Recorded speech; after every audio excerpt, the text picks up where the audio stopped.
All right, here's a question I get asked all the time, and by passengers and friends.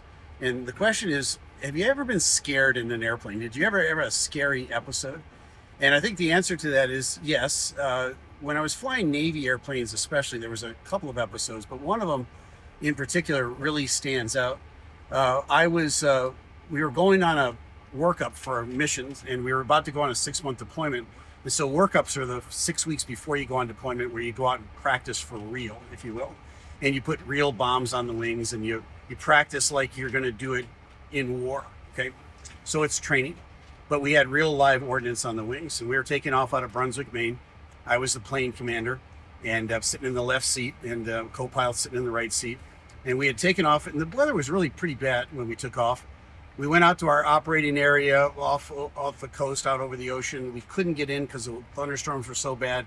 Just a miserable weather experience. We're getting beat up by the weather. And after about an hour of trying to get into our operating area, we decided we had to scrub the mission and come back. By the time we came back to where we had taken off, the weather had gotten even worse. In fact, it was a nor'easter going up through the northeast of the U.S., if you understand what that means. It was like almost hurricane conditions. So we're pressing on back in. Now we're full of gas because we didn't burn it off in our mission.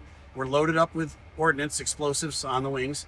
And we come into the airport, and we break out, and the wind is just howling like crazy, 90 degrees off the runway. And it's blowing so hard that it's creating little bubbles in the water on the runway. Okay? So we touch down on the runway, and the airplane begins to hydroplane. Now that's something that you cannot train for. They don't simulate that in the simulator. We're hydroplaning, and it's like being on black ice in your car. If you understand that uneasy feeling of starting to slide and you can't do anything about it. But I'm in an airplane, so it's still kind of sort of flying. So I pull the engines into reverse, and the airplane starts to slide off the side of the runway. So I stop that. Then I apply the brakes. As I'm applying the brakes, nothing is happening. This is like a bad movie.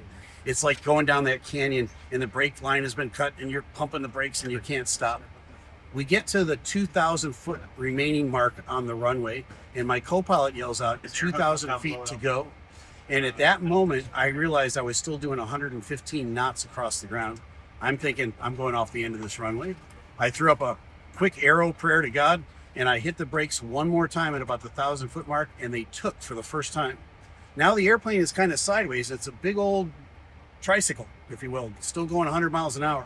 It just started to hop, hop, hop, hop, hop, hop like that. I'm on the brakes for all they're worth. I'm pulling it in reverse for all it's worth. And the airplane comes to a complete stop with 1 foot remaining.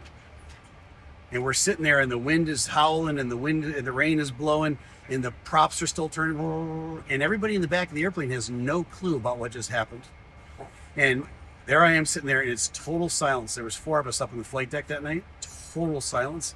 What broke the silence was the tower finally called and said, "Hey, are you guys going to taxi off the runway?" We said, "Yeah, we're just having a moment." And we did. Missed it by that much. Now you know. I'm Captain Steve. Fly safe.